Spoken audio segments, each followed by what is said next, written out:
Before we dive into the eerie tales of the past, I have some electrifying news to share with you. I'm excited to announce that the Haunted History Chronicles podcast now has its very own small shop of the macabre and mysterious. Picture this: exclusive merchandise, hauntingly beautiful artwork, spine-tingling stickers, mugs that will make your morning coffee seem positively paranormal, and prints that capture the ghostly essence of days gone by. Whether you're a long-time listener of the show or a newcomer drawn to the enigmatic allure of haunted history, the shop is your gateway to the supernatural. Imagine decorating your space with a piece of history, a connection to the spectral past. The merchandise is designed to evoke the very essence of the stories I share, making it an essential addition to your collection of all things eerie. You can find all these hair-raising treasures on the website, or simply follow the links conveniently placed in the podcast description notes. It's so easy, even a ghost could do it. So whether you're searching for the perfect addition to your haunted memorabilia collection, or just wanting to immerse yourself in the world of the supernatural, the shop is here to provide. Dive into the past, embrace the spook, and let the stories of history's ghosts haunt your space. So why not visit the shop today? And remember, the spirits of the past are waiting for you. The Haunted History Chronicles exclusive merchandise is just a click away. Happy shopping, and may the spirits be with you.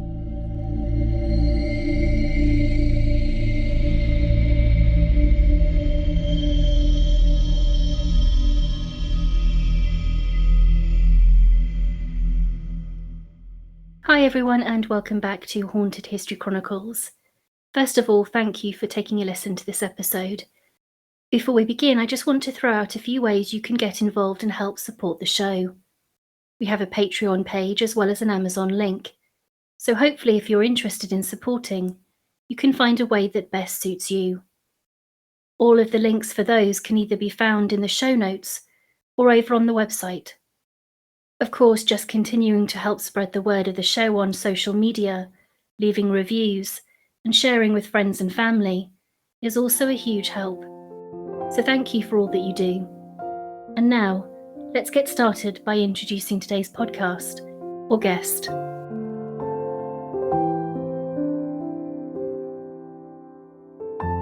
Gather round as we step into the past and explore the chilling echoes of a bygone era.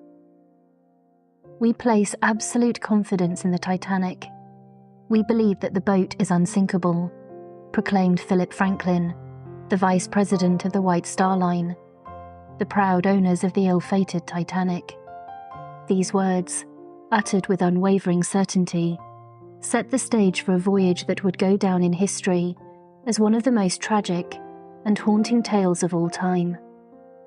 As we unravel the mysteries that shroud the Titanic, join us on this chilling journey through time, where the past comes alive and history's haunting pages are turned.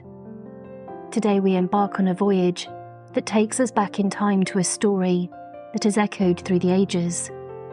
A story of grandeur and tragedy, of human ambition and nature's relentless force. Our tale begins in the year 1912, a time when the world was on the cusp of a new era, and the allure of modern technology promised a brighter future. On April 10th of that year, an extraordinary vessel set sail from Southampton in England. The RMS Titanic, a majestic ocean liner of unparalleled luxury, was about to make its maiden voyage to New York City.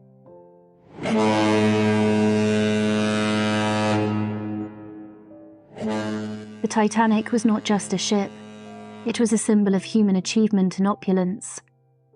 At 52,310 tons, it was the largest passenger steamship the world had ever seen.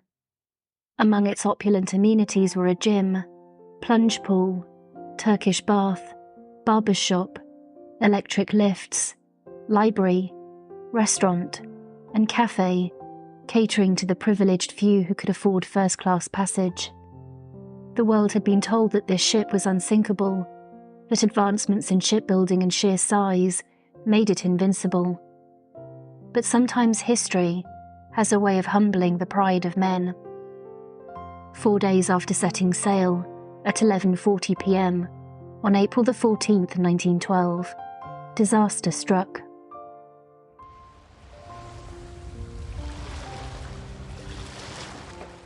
The Titanic, travelling at a high speed, collided with an iceberg. In less than 3 hours, at 2:20 a.m. on April the 15th, the ship had sunk beneath the icy waves of the North Atlantic, claiming the lives of 1,517 of its 2,223 passengers and crew. It was a tragedy that would become an enduring image of maritime disaster. But why were so many lives lost that fateful night? Was it a tragic accident, or did human error play a role? Captain Edward J. Smith, in command of the Titanic, received warnings of icebergs in the vicinity. He altered the ship's course, believing that there was little risk so far south at that time of year. However, he did not reduce the ship's speed. Some believe this contributed to the disaster, as the Titanic hit the iceberg just 37 seconds after it was first sighted. It's been suggested that Captain Smith's decision to maintain speed was influenced by J. Bruce Ismay, the managing director of the White Star Line, who wanted to arrive in New York ahead of schedule for positive press about the new ship. The Titanic's speed, coupled with a change in route, made it difficult for rescuers to locate the stricken vessel. Weather conditions played their part in this tragedy. Unusually calm seas and freezing temperatures created a deceptive calmness. With no moonlight to guide them and no binoculars for the lookouts, visibility was poor. The warning call from the crow's nest came too late. The Titanic was equipped with 16 watertight compartments on its underside. These compartments could be closed electronically to prevent sinking if water entered them. However, when the iceberg struck, 6 of these compartments were breached, causing the ship to become too heavy to remain afloat. Remarkably, ultrasound analysis of the wreck in 1996 revealed that the iceberg had caused stress to the rivets holding the hull plates together, allowing water to flood in. As the Titanic began to break apart and sink, the nearby RMS Carpathia received distress signals and raced to the scene. The Carpathia picked up the first lifeboats at 4:10 a.m, nearly an hour and a half after the Titanic had sunk. But the SS Californian, only 19.5 miles away, failed to react. Despite seeing distress flares from the Titanic, they did not respond promptly. A series of miscommunications and negligence on the Californian's part contributed to the loss of life. The most heart-wrenching factor in this tragedy was the inadequate provision of lifeboats. The Titanic carried only 16 lifeboats, the minimum required by regulations at the time. This decision, based on tonnage rather than passenger numbers, meant that the majority of passengers perished from hypothermia in the frigid waters. Women and children were given priority, but class distinctions prevailed. First-class passengers had a much higher survival rate than those in third class, and crew members suffered greatly. In the aftermath of this disaster, maritime regulations were swiftly changed. The International Convention for the Safety of Life at Sea, SOLAS, was introduced. A treaty still in place today, aimed at preventing such a tragedy from happening again.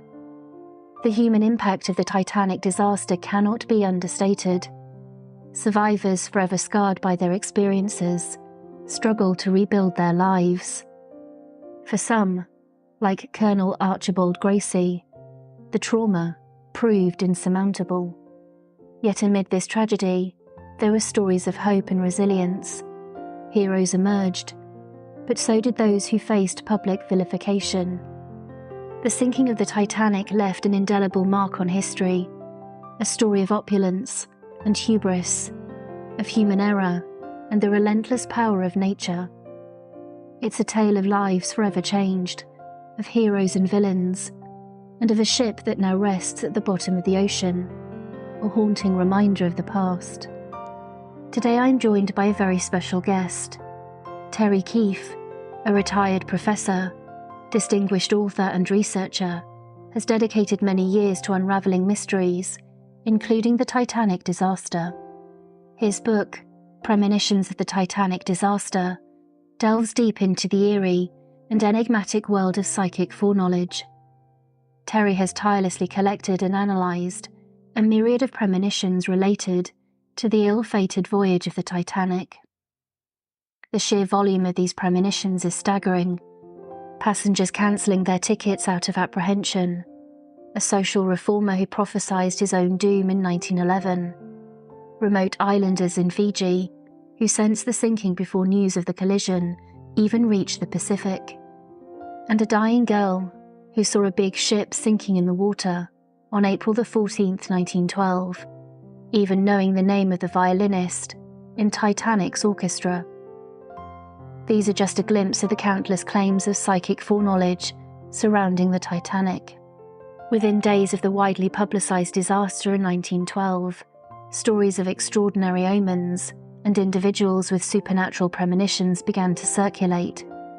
But what sets Terry's research apart is the meticulous examination of these claims, along with the discovery of 4 fictional works, one dating back 26 years, that seemingly anticipated the Titanic disaster. Terry Keefe's book is a comprehensive exploration of these premonitions. In it, he uncovers the analyses of 5 major commentators who have delved into this intriguing phenomena. These analyses, though not easily accessible to an English readership, provide invaluable insights into the world of Titanic premonitions. But the significance of Terry's work goes beyond the paranormal. It raises essential questions about premonitions and their legitimacy as subjects of examination. Stay with us as we embark on this extraordinary journey into the unknown. Remember, history has a way of revealing its secrets, even from beyond the grave. So fasten your seatbelts, or perhaps in this case your life jackets, as we embark on a voyage to remember. Hi Terry, thank you so much for joining me this evening. Hello Michelle, it's a pleasure to join you. Would you like to just start by telling us a little bit about yourself and your background? Yes, sure. I'm an academic. I've never been anything else. I took separate degrees in French and philosophy, and then I came to working at Leicester University of Leicester, for 20 years in lecturing and researching in French literature, French philosophy. I became head of department and dean and wrote 6 academic books. And then I moved to Lancaster, became professor of French at Lancaster University, and was there for just over 10 years. Took early retirement, moved to South Cumbria, a village in South Cumbria, and I was locally involved for a number of years, wrote a couple of local books, edited a conservation journal, and I began doing public lectures on mysteries, basically, both locally and on cruise liners. Over about 12 years, I did more than 20 cruise liner sessions. I became particularly interested in the mysteries associated with the Titanic. My wife and I moved to Sheffield in 2015 to be near grandchildren and children. Both my son and my daughter are professors at Sheffield University. And gradually I was homing in on the question of alleged premonitions of the Titanic disaster. And in 2021, just over 2 years ago, I published a long book called Premonitions of the Titanic Disaster. I'm now working on something quite different, but that in a few words, that's my life.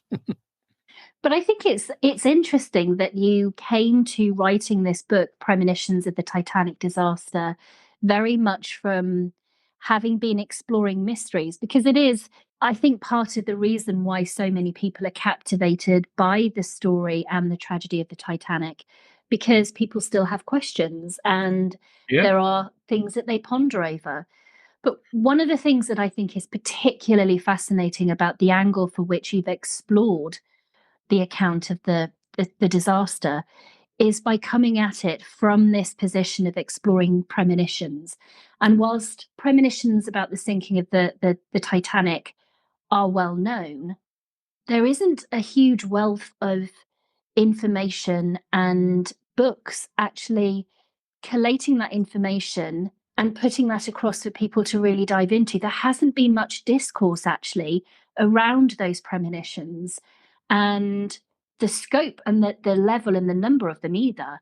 And so the fact that you've come at it from that angle, I think, is a really interesting perspective to approach and to research. What was it that prompted you to kind of come at it from that angle in particular?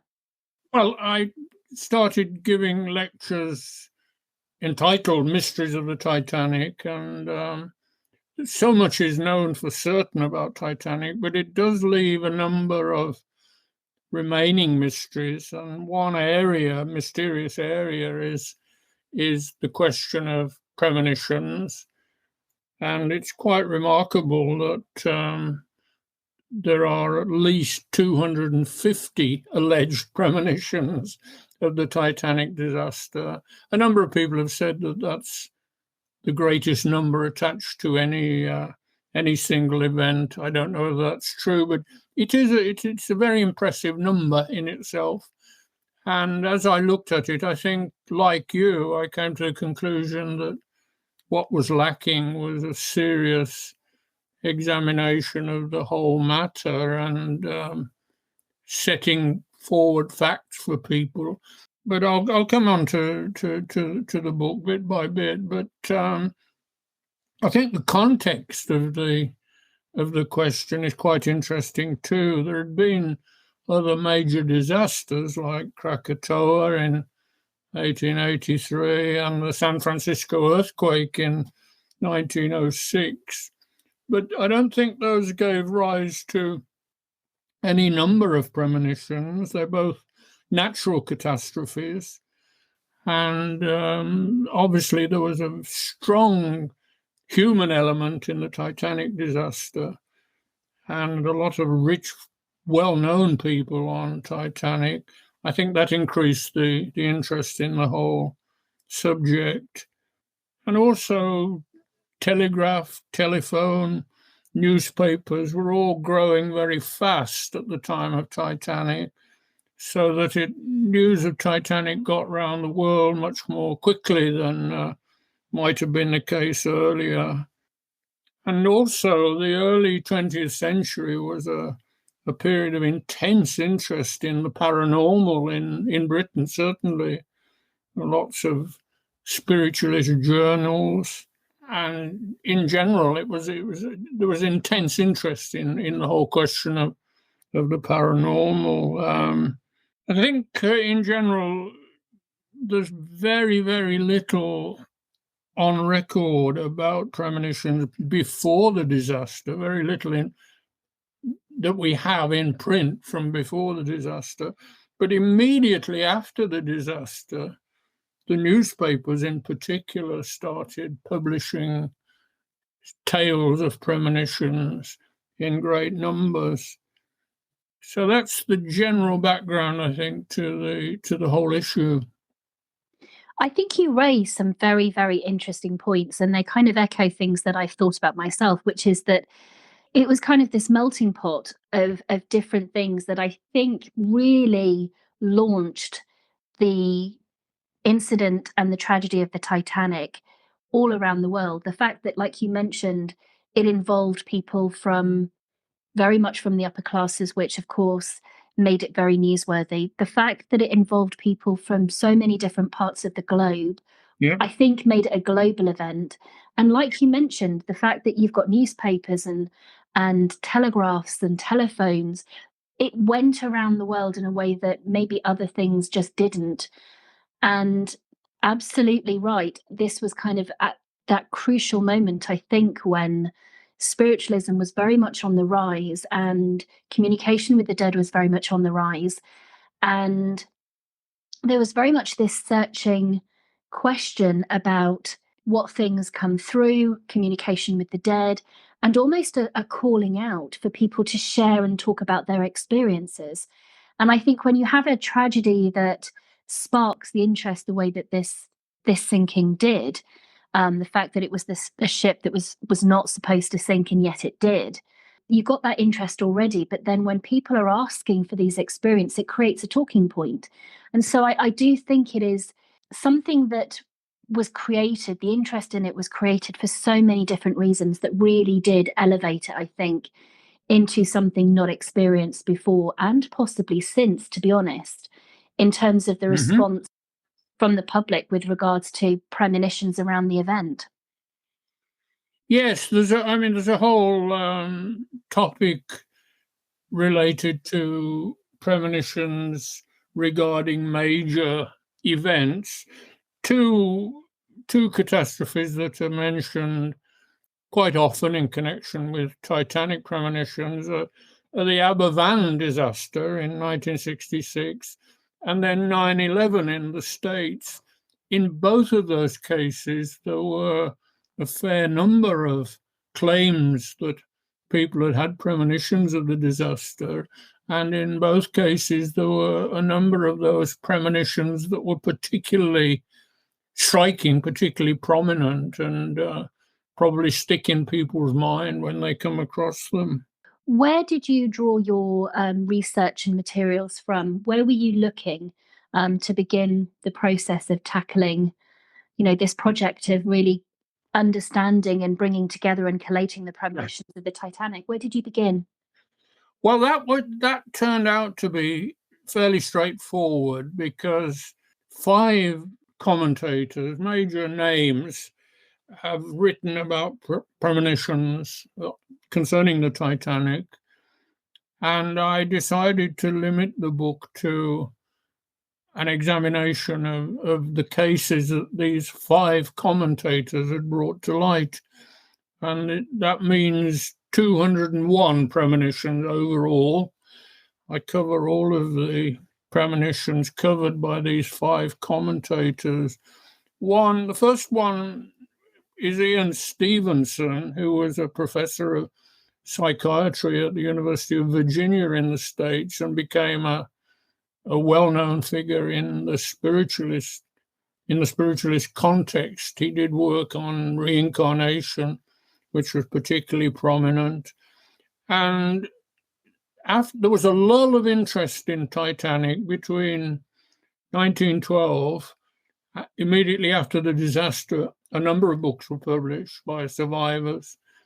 Then, because of the world situation, 2 world wars, depression, and so on, Titanic kind of faded into the background. And it was Walter Lord who revived interest in Titanic in the mid-50s in his book, A Night to Remember. And he interviewed 60 or 70 survivors who were still alive at that stage. And then 5 years later, in 1960, Ian Stevenson published the first of 2 articles on Titanic premonitions, and he published the second one in 1965. There was then a gap of 15 or 16 years before an American journalist called Rusty Brown widened the range of premonitions considerably. And then in 1986, a skeptic, Martin Gardner, wrote a book on Titanic premonitions and quite usefully reproduced a number of key texts in doing so. Very much a skeptic, the only skeptic of the 5. And then in 1988, George Bayer, who was one of the most respected of Titanic commentators generally, wrote a book and brought a number of other cases to light, including many trivial ones, it must be said. And finally, in 2006, a Frenchman, Bertrand Meyer, that's Meheust, Bertrand Meyer, published a book which is only available in French, and he had some new theories about premonition.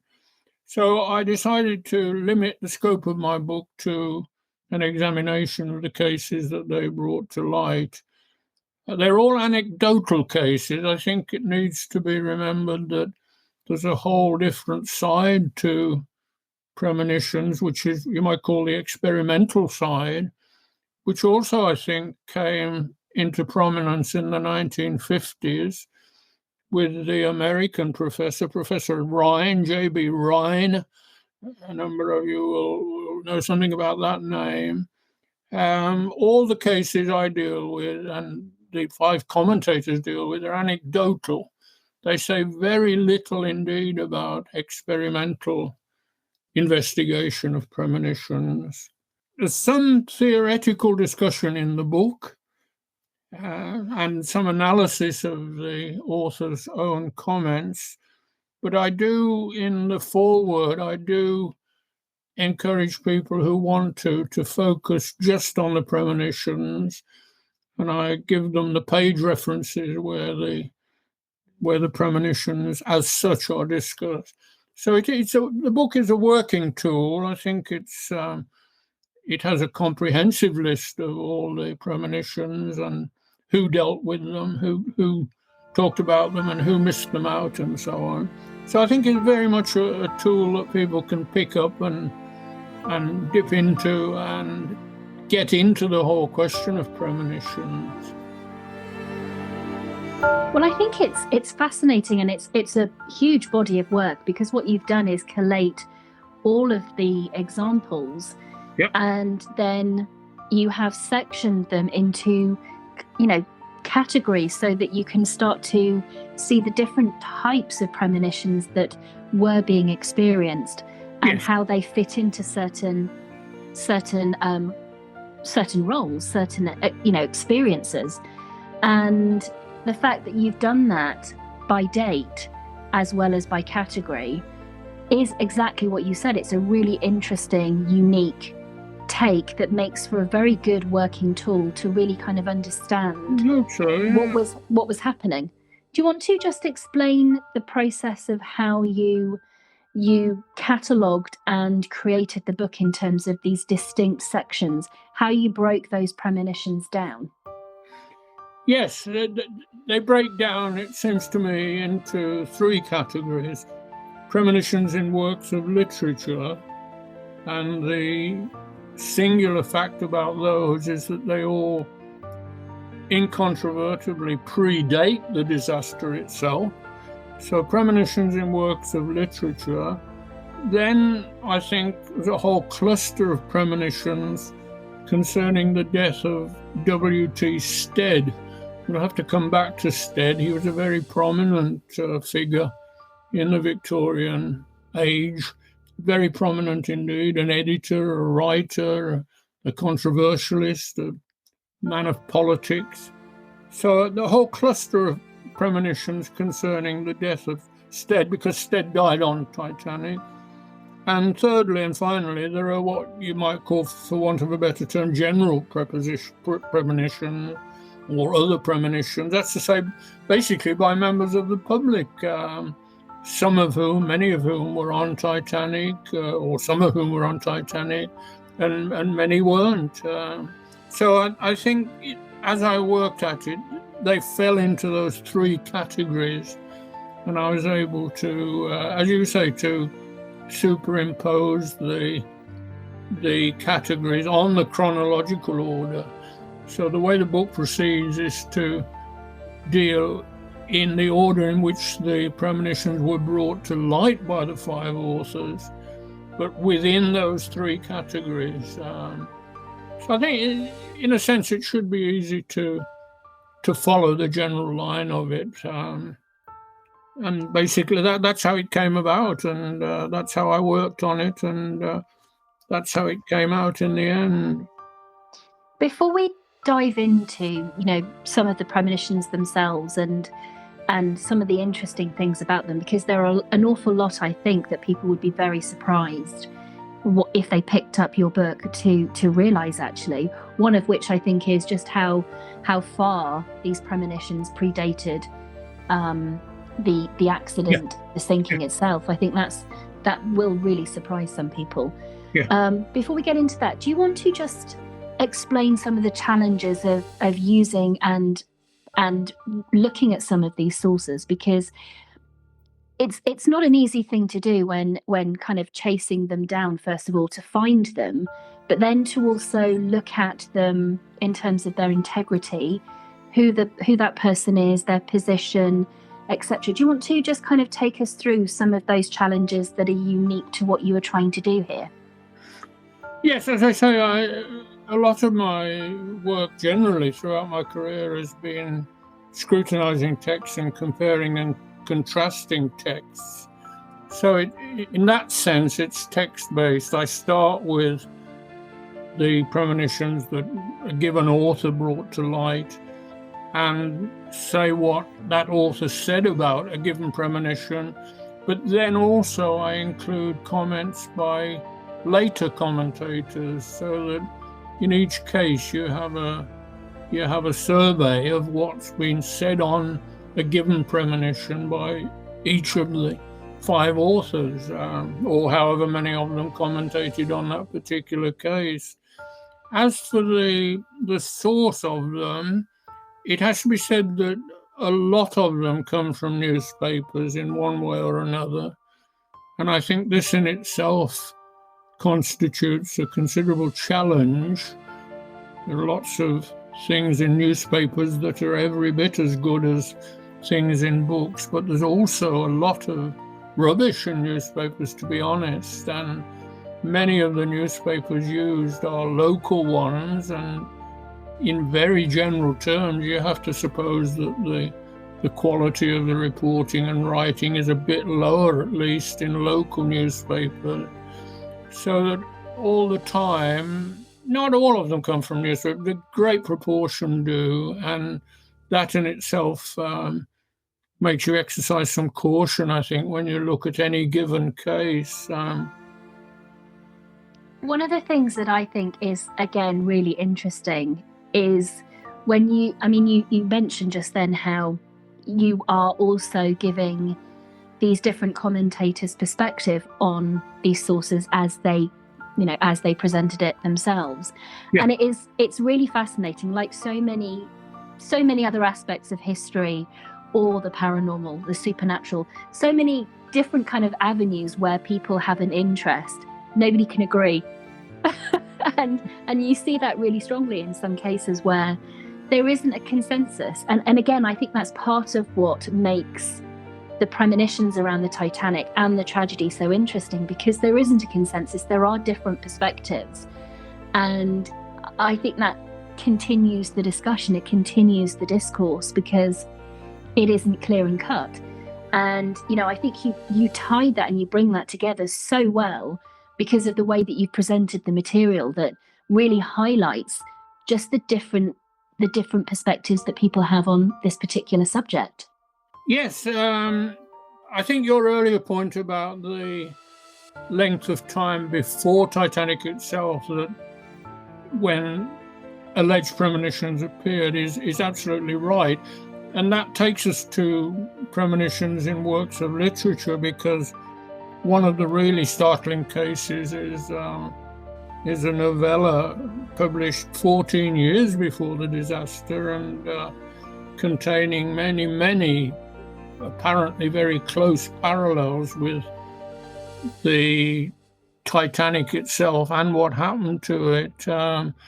Stead, or Steed, however it's supposed to be pronounced, Stead published a couple of works of fiction in 1886 and 1892, both of which are claimed by some to be premonitions of the Titanic. The first one, I don't think there is any case to be made, because there are so many dissimilarities. It struck the public, or insofar as the public know about it, because it contains a sentence saying, "This is what may happen, this is what will happen if liners go to sea with insufficient lifeboats." And that's made people pay a little bit more attention to it than it deserves, I think. That's a story called How the Mail Steamer Went Down in Mid-Atlantic by a survivor. The second of his works of fiction is much more complicated. It's a long, rambling, sentimental novel, and only a couple of chapters in it are really relevant to Titanic premonitions. It does, however, contain many references to the paranormal. It begins with a kind of paranormal incident, and there's a woman in the story who claims to have dreamt of a liner sinking after collision with an iceberg. And there's a man who receives messages, so-called, by automatic writing from the only survivor from that sinking. And the man is eventually saved. But as I say, only 2 of the many chapters in that long story, 11 pages out of 122 pages, are really relevant to Titanic. But in itself, it's interesting and it's well worth looking at. He tells conclusions from Stead claims that it's based loosely on experimental studies of the paranormal. And from the old world to the new partly means we're just about to enter the telepathic era, one of the characters in the book said. But neither of those, they may be better known than Morgan Robinson, but neither of them has the kind of obvious claim to be strong premonitions of Titanic that Morgan Robertson's book has. This was published in 1898, 14 years before the disaster. It was originally called Futility, and it was republished in 1912 after the disaster under the title A Wreck of the Titanic, of the Titan, or Futility. It's partly it's the name of the ship in this book, 14 years before Titanic. The name Titan is in itself somewhat shocking. It draws attention to it. Robertson, we don't know as much about him as it would be good to know. He's said to have written 200 sea stories. His father was a sea captain on the Great Lakes, and he knew all about ships and their development and so on. But some of the parallels are striking. The name is the first. The ship is of a similar length. It has 3 propellers like Titanic. It was said to be unsinkable like Titanic. It's supposed to be the largest ship, the largest moving object made by man. Similar passenger capacity, too few lifeboats, a massive loss of life, collision with an iceberg, similar speed at the time of collision. And it happens in April, just as Titanic did, and it happens near midnight, which is when Titanic was sinking. So the similarities can be seen to be immensely strong, and that in itself will be enough for some people to say that the story constitutes some kind of premonition of the disaster. I think what is interesting though is that you come from a background, a scholarly background, an academic background, and you're a skeptic, and I think some people have used that word as if somehow it's a dirty word, but actually approaching this in a journalistic, academic, skeptical review of them is actually really a positive thing, in my opinion, because you're presenting them, but also then providing the narrative of what and where this information could be coming from. And so someone is really getting a very, very thorough understanding of these premonitions and how they sat within this time frame, if that makes sense. And I think that's a really useful approach when looking at this, because again, there's very little discourse around that. We know of these premonitions. We might have seen a few of them here and there, but to see them catalogued in this way, but then to also see how they sat within that time frame, like I mentioned, and teasing apart how and where these things could come from, is so useful. It's context, and I think in a lot of experiences and examples, that's never been there before. It's not been present. So it's a really worthwhile read, and a really worthwhile tool for that alone, to be able to see all sides and all angles, which is very, very thorough. It's very unique. Yeah, well, it's good to hear that, because that's the spirit in which the book was written. I suppose if anything, I'm a kind of general skeptic, but I didn't write it in order to shatter the illusions in the way that Martin Gardner wrote his book.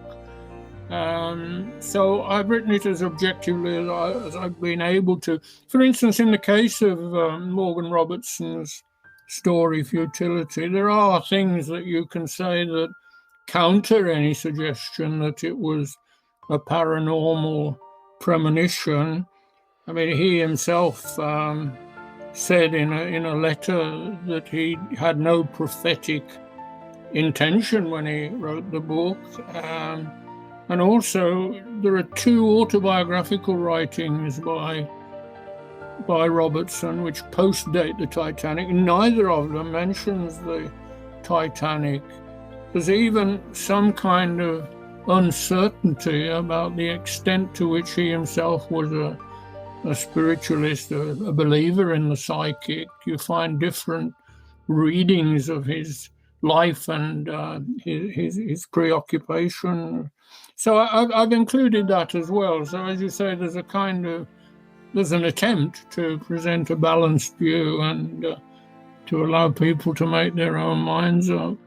But I think that's so important, because it can be very easy, I think, if you're writing something and it's a real passion project, to do that. It's your own bias can easily come into play, but to be objective and, like you say, to present something in a balanced manner really does allow the person reading to analyze those sources for themselves, but they're being presented different perspectives. You then make your own mind up.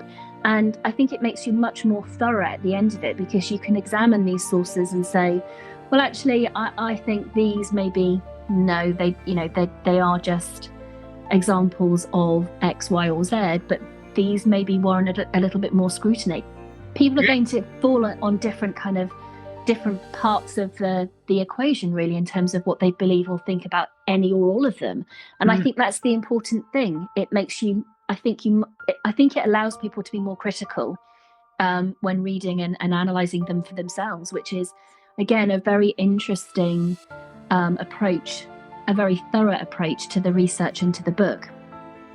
Yes, I think you're right. I think that if people can read what I've said on both sides of the equation and still believe that certain cases are genuine paranormal cases, then the grounds on which they're holding that opinion are stronger, because they know what the objections are, and somehow or other they're thinking they're not worth valuing as much as the evidence in favour of them being premonition.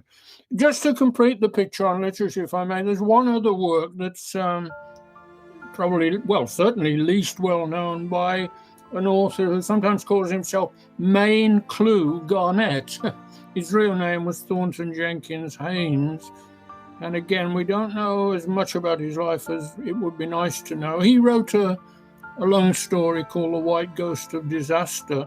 And the extraordinary thing about this story is its date of publication, which, when you look into it, and it takes some looking into, turns out to have been the 7th of April, 1912. So it was in the few days before Titanic set out that he published this story. And again, it's a story about a liner that's about 800 feet long, inadequate lifeboats. It strikes ice at about the same speed. And there are similar happenings concerning the lifeboats and so on. So again, there are comparisons that can be made and have been made, and other people who regard these as coincidences. I mean, George Bayer, as I say, who is so highly respected in Titanic circumstances, has a very long section of his book called Curious Coincidences. And effectively, by including episodes in that, under that category, he's saying that they're worth looking at, but only as curious coincidences. But in general, I think that the treatment of authors, these authors that I've mentioned, hasn't been as good as it might have been. The 4 stories all predate the Titanic disaster, but their premonition aspect can be otherwise explained. I mean, a number of people have explained the parallels between Robertson's story and Titanic by his knowledge of how ships were developing, and saying that he wanted to write a dramatic story and collision with an iceberg was the most appropriate. April is the month when the icebergs are most dangerous. Midnight is the best time most dramatic time to have the collision take place, and so on. So there you go. Both sides of the equation in the literary example, and at least, as I say, they all emphatically predate the collision, which is more than many of the alleged premonitions do, I think. And I think you're right. I think they haven't had the same level of scrutiny that other things maybe have. But I think Sturd is the example within that kind of grouping that I think really stands out as being recognised. But I think that's partly because he was a man of influence, and he was known so well both here in England and of course in America, where he's got memorials here in London as well as in the States. And being a man of position, of status, the fact that he was also on board the Titanic when it went down and sadly passed away, there's a lot of things that really kind of elevated this account that he wrote beforehand. And in some ways that's overshadowed other examples of literary works that have, as you mentioned, have things in them that echo aspects of the Titanic sinking. So I think it's justified to include them and to bring that to people's attention, because as a body of premonition examples, just in general, I don't think they've had the same type of attention as lots of the other things. I think that's right, and that brings us on to Stead himself. And there's a section in my book on premonitions of his death on Titanic. He had many premonitions of his own death. That is, again, irrefutable, but all of them concern death in a mob or in a throng of some kind. He thought he might be beaten to death. There's nothing that suggests that he regarded his passage on Titanic as particularly dangerous, in spite of the fact that a number of psychics seem to have warned him before his trip on Titanic of the danger that he was running. There's general agreement, incidentally, on the fact that he had no specific warnings regarding Titanic before he got on the ship. Even someone like James Coates, who wrote a book about Stead's reappearances after his death, even Coates says emphatically that Stead wasn't warned specifically about the Titanic, but he did have premonitions of his own death. Much more interesting and elaborate and complicated are the premonitions that other people are said to have had about his death. Stead was a part of a very tight circle of friends and family and acquaintances.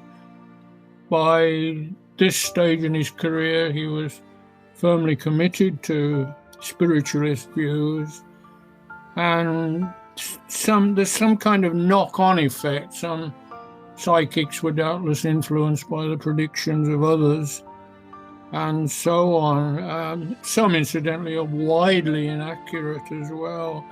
One or two are worth mentioning. Perhaps the ones by a psychic called Kerlaw are the most important. Kerlor, Kerlaw. He had a dream of a black ship which was upon its end, and he gave Stead many warnings before Stead embarked on Titanic. One, he dreamed of people struggling in the water, and he saw more than 1,000 bodies in the water, which is a parallel with Titanic. They are perhaps the most striking premonitions by Stead's friends and colleagues. There are a number of others that we could come back to, but I think they're the most memorable. They're the ones that really deserve careful attention, I think. But as always, the problem is dating. When you get down to the real facts about dates, when their premonitions came to light, in all cases they post-date the disaster, and this makes one a bit doubtful about this cluster of premonitions among Stead's friends. And again, you've got all five of the authors I deal with refer to the claims that Stead appeared to his friends and colleagues after his death. They all refer to that, and I'm not sure how many attach credence to that. But there's no doubt that in this group of friends of Stead's, one colleague often influenced another. But their premonitions tend not to reinforce one another. That's another interesting fact. You don't get two separate psychics giving a very similar premonition. They tend to cancel one another out in a way. Anyway, that's a whole group of premonition. Incidentally, for those of you who might be interested in Stead, there's an excellent website called the W.T. Stead Resource Site, and it contains many texts and a load of material about Stead. It's the place to start any investigation of Stead himself and his influence and so on. Absolutely, and he was a fascinating character, as you mentioned. Very much part of the spiritualist movement. But beyond that, huge reformer in terms of rights, making changes to politics for conditions around children, and so many other things. And spiritualism, which he was very, very much passionate about and wrote about, it damaged his journalistic career. There's no two ways about it. It wasn't something that was seen favorably by everybody in the circles that he ran with. So he's a very interesting character, very interesting man, was busy doing a lot of things. Yes, I've read comments saying that his day will come, suggesting that at some time some person or group of people are going to revive an interest in Stead, and I'm inclined to believe that may well happen, because there's so much about him and his career, and some of the things that he did aren't subject to any doubts that you might have about premonition. Some were just genuine political intervention of substance, and I think his day may well come back.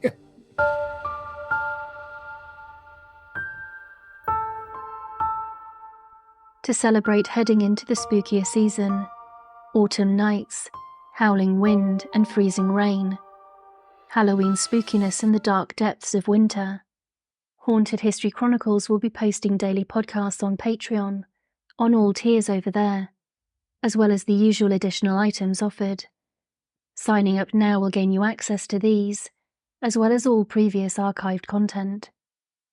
For as little as £1, you could be getting hundreds of podcasts to enjoy, writing, source material and more, and know that you are contributing and helping the podcast to continue to put out more content.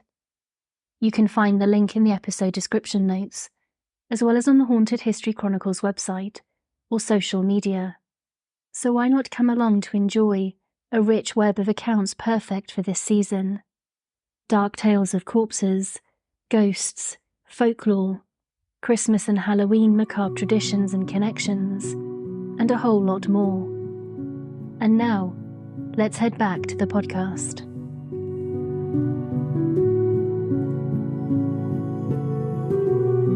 I think what is one of the very interesting things about the premonitions surrounding the Titanic, and we kind of touched about this briefly earlier on, was just the fact the nature of this meant that this was a global event. You do have premonitions from so many different locations. You've got source material from different locations, and it's something that doesn't seem to be localized in a way that you see in other examples and other cases, where you get a kind of a cluster of premonitions around an event. Yes, I think that's right. Yeah, it's interesting that I don't know in which direction it points, but certainly some people have, well, a number of the authors that I deal with talk about a collective experience, but unfortunately none of them really substantiates that claim, because for an experience to be collective, you really need some connection between the people involved. And as you say, one of the characteristics of Titanic premonitions is that a fair number come from all parts of the world. There's one curious case which is brought to light by George Bayer, if I remember rightly, of a town in Fiji which was visited by a liner, and the people on the liner knew nothing about Titanic and were told by the people of Suva, it's called Suva in Fiji, were told that the biggest liner in the world had gone down with great loss of life. And the news, it is said, had not reached the Pacific at that time. And that's one example of far-flung premonition. There's a lady in Brazil who had such a graphic dream on the night of Titanic's collision that she woke her husband up and said, make a note of the date and the content of my dream and so on. So you're quite right, there's a kind of international aspect to the question of Titanic premonition, which is lacking in many other cases, I think.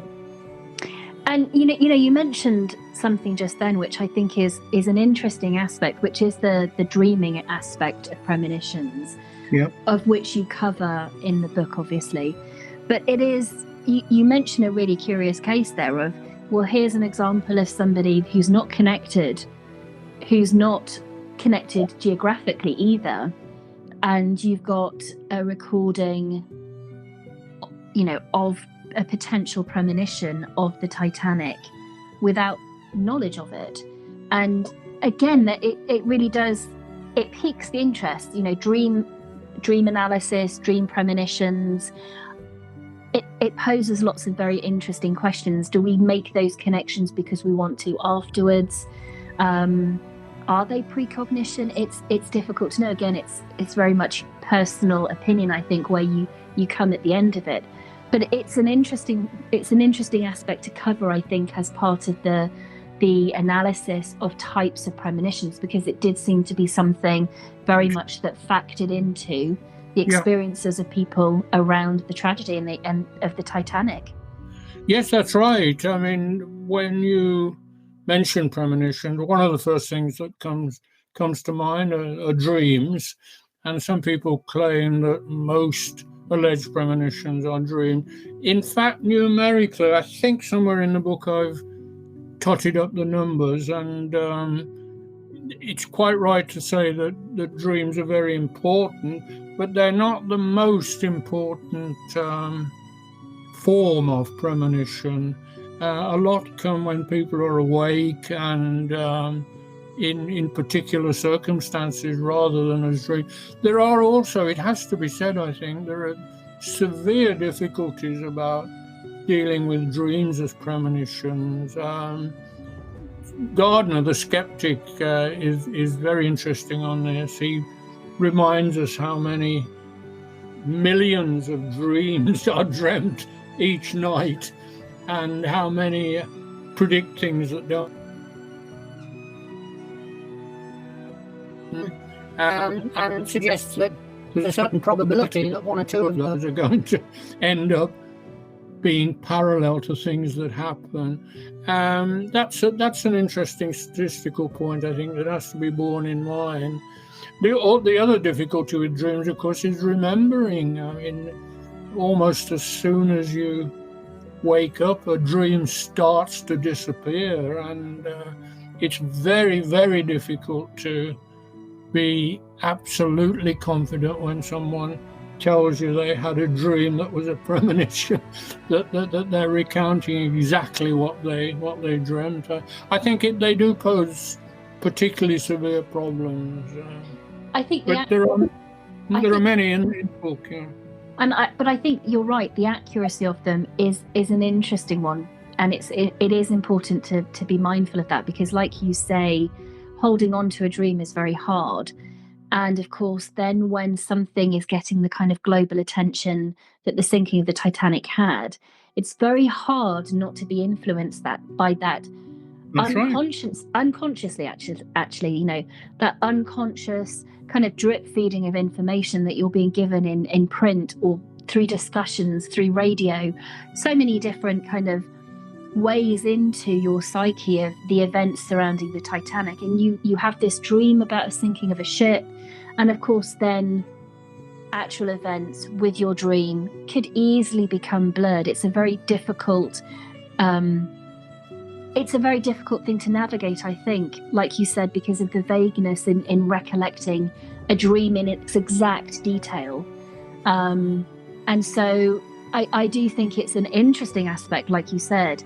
It certainly warrants a place of being in there and being able to examine them. But again, having that perspective of, let's really try and think about what was happening at the time. And like you said, the likelihood of dreams around a sinking of a ship are likely to happen. It was something very much in people's consciousness. This was a means of travel. It was certainly a risk as well posed, traveling by boat in this, at this time of the year, the risks of sinking, but also the fact that this isn't something widely experienced by so many people. Just the danger of deep ocean, deep water, what lies beneath. There are so many aspects of the sinking of the Titanic that play into people's fears and thoughts, and certainly at that time when it isn't,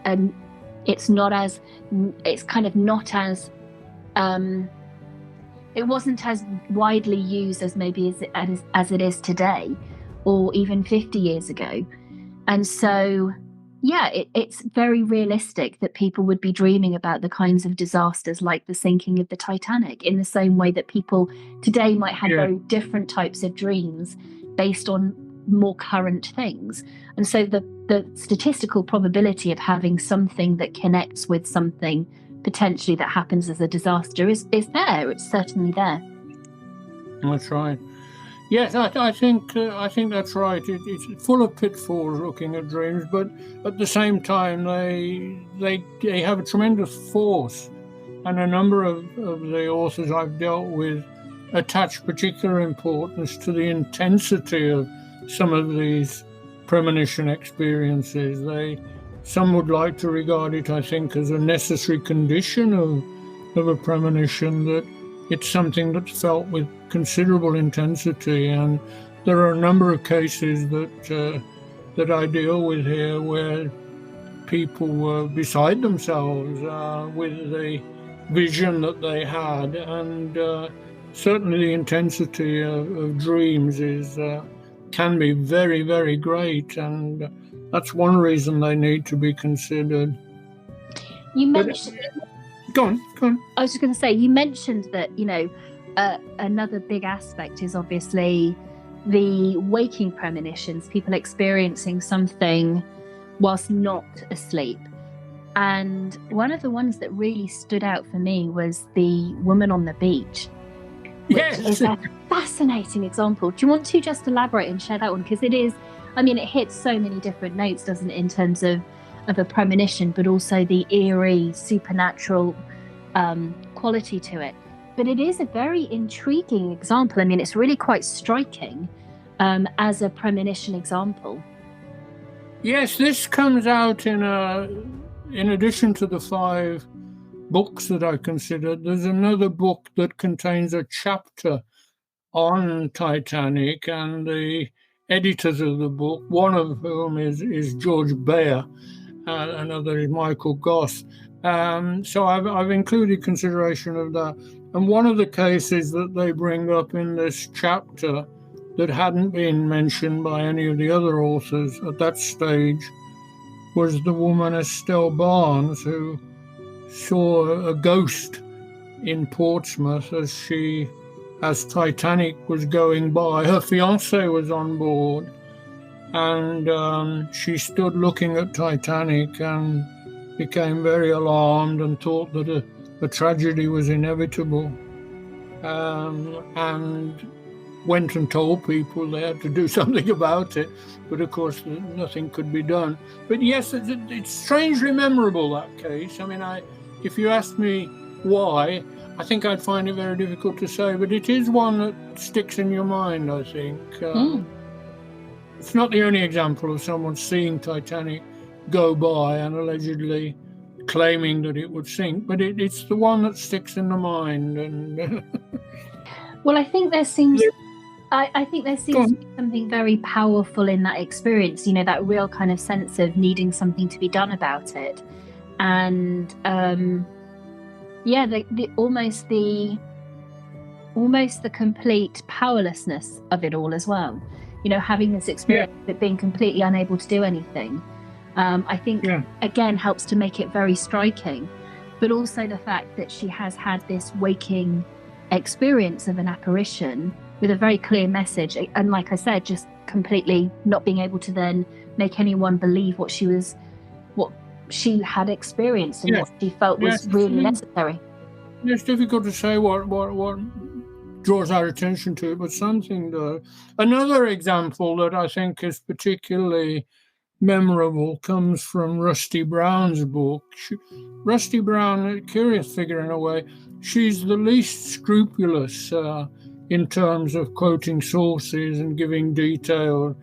I might almost be tempted to say she seems by far the most gullible of the 5 authors. But curiously, she found 30 new cases at that stage, and some of them have proved to be among the most famous. And one I think we really ought to mention, which is this dying girl, Jessie. She told a Salvation Army captain, the girl was dying, and on the very evening when Titanic collided and went down, she apparently told a Salvation Army captain that she could see a big ship sinking with and someone called Wally playing a fiddle. Now, Now the violin player in the band playing as Titanic went down was Wallace Hartley, and Selden knew him from way back, but again allegedly didn't know that he was at sea. So it's made to seem quite extraordinary that this dying girl could not only see a ship going down, but could also see a friend of the person she was talking to and name him. That's a very striking case, I think. The problem with it, again, is sources. The source is a book by a man who interviewed the Salvation Army captain, and really it seems he called the man's memory 50 years after the event, and with that length of time between the two, it's, you have to be very careful, I think. You have to be just a little bit easy to persuade if you think it's bound to be accurate, as it were, what he remembered. But it's a very striking case, the case of Jessie, I think. I'm glad you mentioned that one, because it's one that really stood out for me for so many reasons. I mean, I think the Wallace Hartley story itself is quite a poignant one, and if anyone has ever been to his memorial in Cone, it's so touching. This huge erection of his monument, and then the stone carving of his violin and the inscription of the pieces of music that are on there. I mean, it's so touching. And then when you know how many people turned up for his service. That's right, yeah. I mean, it's an account that kind of brings the hairs up on the back of your neck anyway. But to then have this connection, this account where you not only have obviously what was being reported potentially by this young dying girl of what she was seeing as a vision before the sinking of the Titanic, but then to have this personal connection with the Salvation Army man who obviously knew Wallace Hartley. Like you said, the difficulty is that only came to light decades after, and you have to kind of look at that and think, well, like you said, how much of that did he recall accurately? Was it as true an account to what was experienced all those decades before? But still a very, very, very striking, interesting example of an experience reported about the sinking of the ship, and a potential premonition of that by a young dying girl before the event of it. It's interesting, really fascinating. Yeah, that's right. I mean, there are a number of general pitfalls that one has to be aware of and be cautious of. A number of very young children who survived Titanic came to relate premonition incidents regarding their parents. And again, you have to be just a little bit skeptical about how accurately they would remember something when they were only 4, or in one case, or 7 in another case. Esther Hart and Eva Hart's an example of that. A number of people interviewed Eva Hart, who was, I think, 4 at the time.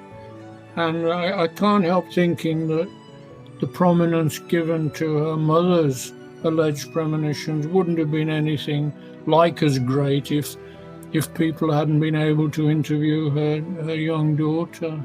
But that's one pitfall. The other is general issues of timing, which I just mentioned very quickly.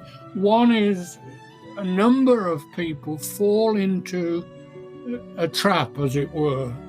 They explain their premonition and come out with the fact that they learned on the 15th of April of the disaster and of who had died. Now, nobody learned of the disaster until very late on the 15th of April, and then there was no question of having numbers or names, so that anybody who claims that they knew on the Monday, on the 15th of April, that the disaster had occurred and that they knew somebody was dead and they'd seen passengers, that is automatically false. Now, it may not be deliberate attempt to mislead. It may be a mistake. It could be, but you have to be very careful of that. The other thing is the time difference. This is quite important. That you've got to remember that this is an incident at sea. That Titanic was much closer to the States than to England. There's been a lot of discussion by eminent and very skillful investigators of the time difference, and the consensus, insofar as there is one, is that the difference between the ship's time and New York time was about 2 hours. So that when people give an exact time for when the premonition is alleged to have taken place, you've got to ask, well, are they taking account of the time difference, and have they got it right, and so on? And a number of cases fall at that hurdle, I have to say. So there are a couple of pitfalls. There are a number of pitfalls, and those are two of the really sharp ones in a way. You know. Do you have a particular example that for you is a really striking case, a really interesting example of an interesting example of a premonition that stands out for you, for one reason or other? The ones you mentioned, the ones I picked out, I think are perhaps the most memorable for me. Robertson. The interesting thing about Robertson's story is that Martin Gardner, who is a very eminent skeptic actually, but he reckons that that's one of the most extraordinary cases. He doesn't accept it as a premonition, but he thinks it's one of the most extraordinary cases. And I think that you've got to partly agree with him there. It is a very striking example of an apparent premonition. But Jesse and Estelle Barnes, the case of Suva in Fiji. These are the ones that immediately spring to mind when you mention premonitions. There are many others that perhaps ought to, but no, I have to say that I haven't found any single case that I find compelling. That's to say that in scrutinizing what each of the 5 authors have said about these cases, something in every case come to light that's made the case less than compelling. There's also a story to be told about how the authors' comments relate to one another and which of their predecessors' cases they pick up and which they don't mention at all. There's some extraordinary cases there. I said Stevenson published 2 articles. The second one contains 7 new cases. And there are at least 2 authors who don't pay any attention to any of the 7. And that's a strange thing. And it makes me conclude, when I look at all of the cases, that the authors didn't treat their predecessors with quite the respect and care that they might have done. And they certainly don't come to the same conclusion when they name their favourite cases. Mayer names 8, but a number of those figure as just curious coincidences for George Bayer, for instance. And among Bayer's probable cases of psychic, that's as far as Bayer goes. He refuses to say anything's a definite case, but he lists a number of probable cases, and a number of those are rated very, very lowly by Mayer, who came after Bayer. So there's no common selection among the authors, and one might have expected that 2 or 3 cases would have struck them all as particularly prominent, but that doesn't seem to be the case at all, I'm afraid. And I think it comes back to something we were talking about right at the very beginning, which is because there hasn't been this analysis of these examples in totality and discourse around them, you don't have a wide pool of different people coming at looking at these and researching and theorizing and kind of taking next steps with them. And for me, that's the kind of the thing that's missing in a lot of it, which is that without people really coming and analyzing and discussing in the way that I think your book does, which is very comprehensive, where, say, for example, like you mentioned, someone's left examples out. When you do that, when you're selective in what material you put in, or selective in what you discuss from someone else who has also researched and looked at the premonitions themselves, when you aren't kind of bringing that whole body together, it's still lacking something. It's incomplete. And that, I think, is still something that is very much needed around this, to have the kind of the rhetoric and the discussion and the analysis of them, to see what are the next steps of what do you then do with them, if that makes sense. Yes, it does. One of my conclusions in the conclusion is that to do a really good job on this would take a team of investigators. I know that academics are often claimed to say at the end of their research, more research is needed, and to that extent, it's predictable. But in a number of ways, there are whole teams of investigators who've looked into aspects of Titanic, indeed written a whole book. One of the best books on Titanic in general is written by a group of experts who got together. And I think to get to the bottom of premonitions, you'd need a team, and they'd need to scrutinize sources. I mean, there are hundreds and hundreds of sources quoted by my 5 authors, and I'm not making any claim to have looked at many of those sources. You'd need a whole team to look at it and really try to get to the bottom. But it has to be said that with every year that goes by, it gets further away. When this business started with Stevenson in 1960, there was still a lot of survivors, but we're way past the point now where anybody who survived is around. So it gets distant in that respect. But I think a job could be done by a team who work systematically. They could look into each case and go as deeply into it as is possible. It'd be quite interesting if that ever happened.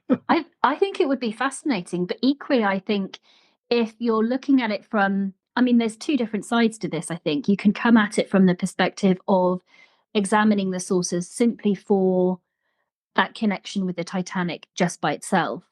But obviously, then to be able to examine these sources alongside other examples of types of premonitions, whether it is to do with other disasters like Aberfan, like you mentioned, or the earthquake. 9/11. Yeah, 9/11. There are other examples Yeah, that I think everybody will, have in their consciousness. yeah. But to be able to examine these different types of sources, obviously we've got historical sources here, more recent examples, to kind of see if there are connections, overlaps, things that crop up as similar type experiences or reports. There are all kinds of different examinations that can happen, but again, it doesn't seem to be something that has really been taken up as a No, it hasn't. piece No. of study. And I think part of that is because of something you mentioned, which is the further you get away from the disaster itself, the more difficult it becomes to actually trace that source back, to be able to fact check, to be able to check everything out, pursue all the avenues that you need to. And also you don't have the pool of people around it who are living survivors or witnesses or whatever to that example. And so it does make it difficult when you are examining sources that are It does. 100 years old or older. It does. Um, Yeah, but that applies to all aspects of Titanic, and as I say, it has been done in certain cases, and it could be done, and it would be interesting to see it done. But whether there is enough general interest in Titanic to generate that kind of teamwork, I think, is the key question. Maybe something will cause people to wonder more persistently about premonitions and the paranormal, and maybe that would trigger a teamwork effort, but I don't know. It would be nice, though. It's, as I say, I echo you. I think it's certainly something that would very much be of interest as a body of work to be able to have someone look at it and examine it in that way, and go even deeper and even further. But whether that happens, I don't know. I'd like to think it could, but whether it does, I don't know. Exactly. In the meantime, people have my book for what it's worth. Yeah, and this is why I really wanted the chance to chat with you and to kind of discuss this, because like I've said throughout our chat, I do think it is a very, very comprehensive, unbiased, objective look at these, whereby someone can read these examples. A huge number of them will be totally unknown to anyone. Even if they are Titanic enthusiasts, they will be completely surprised at the variety, the examples, the range, the geographical range, the fact that they covered every spectrum of class system, from those working class members all the way through to people of position and wealth. I mean, there's no boundary in terms of the type and range of premonition that gets covered in the book. And as I said, the fact that you have presented them in such a manner whereby someone can look at them, evaluate them, and really not be told what to think is quite interesting. So, you really are allowed to come to your own conclusions. And I think that's really important, to examine them for yourself and to come away with your own perspective and your own take. And as you said right at the very beginning, as a tool for a Titanic enthusiast or someone who is interested in premonitions, just as an example of an experience in itself, an amazing resource for people who sit either side of that interest, really. So it's something I very, very highly recommend, and will make sure that links to it and to you are on the podcast and in the the podcast description notes, as well as the website, because I really do think you've brought something together that has been lacking. As I said at the very beginning, not many people have really written comprehensively about Titanic premonitions and collated them all together in the way that you have so thoroughly. So, yeah, thank you for that. It's been good to talk to you, and if it just provides a resource for a certain number of people, then that's more than enough justification, I think. But it's been honestly, it's been such a pleasure to chat with you, and thank you so much for coming along this evening to kind of bring this to people's attention. Pleasure, and the very best of luck with your general project of producing these podcasts. I've glanced at a few, listened to a few, and they're pretty impressive, I think. So keep going, and the very best of luck with it. Thank you so much, and I'll say goodbye to everybody listening. Bye, everybody. Goodbye.